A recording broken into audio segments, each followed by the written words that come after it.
Good evening, everyone. So today we'll present about our lab activity one business understanding in tourism in Malacca. So our topic is Malacca tourism seasonal fluctuation.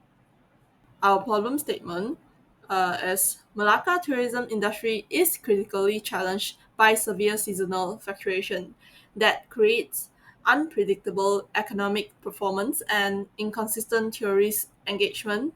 These fluctuations result in significant revenue loss, unstable employment in tourism sector, and reduced destination competitiveness.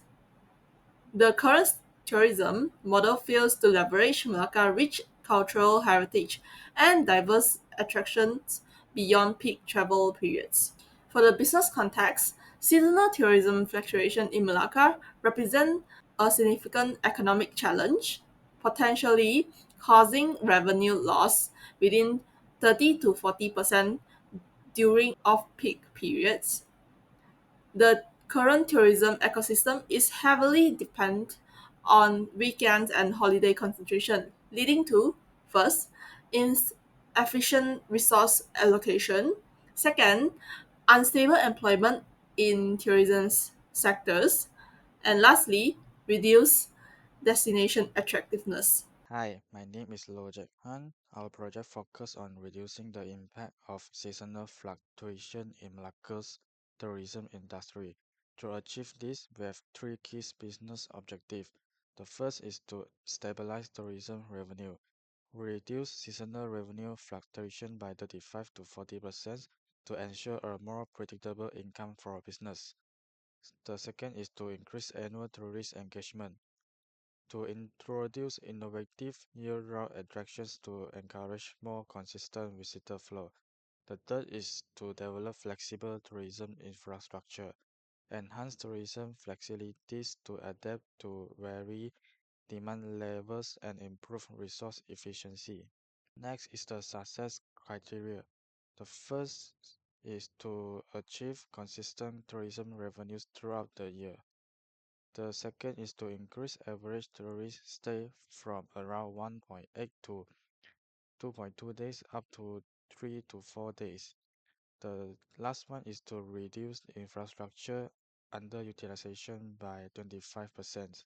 So in order to achieve the business objectives that mentioned just now, these are the data that we need to collect. First, we need to understand the tourist preference by getting comments, rating, or timestamp through Google Review or TripAdvisor and do some sentiment analysis on the comments. Furthermore, to review the gaps in current offering, we can do some visitor survey or interview to review the competitor comparison, activity, preference, and dissatisfaction reasons. Next, length of staying pattern is needed to analyze, while this data can get through hotel occupancy reports. So we can know the night people staying. For example, if most of them only staying one night, we know that developing programs is needed to encourage longer visits. Last but not least, facility utilization rates is also needed to collect.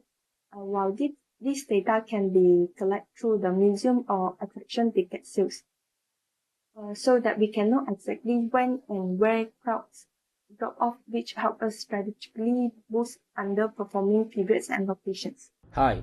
So for the project planning, we first start with data collection, where we're going to collect data from various sources online using web scraping and public API.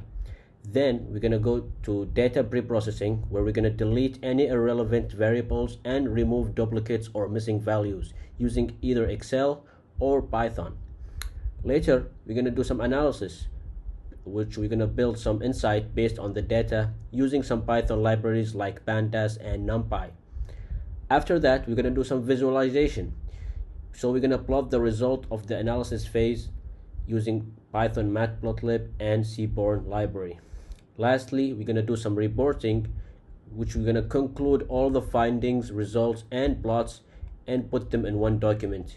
Usually, we're going to use the Word software for this. Challenges and insight gains during the lab activities. The main two challenges is finding suitable data sources or deciding what techniques to follow, like either web scraping or maybe you're gonna just use some ready data. The next problem is matching the problem statement we have with available data.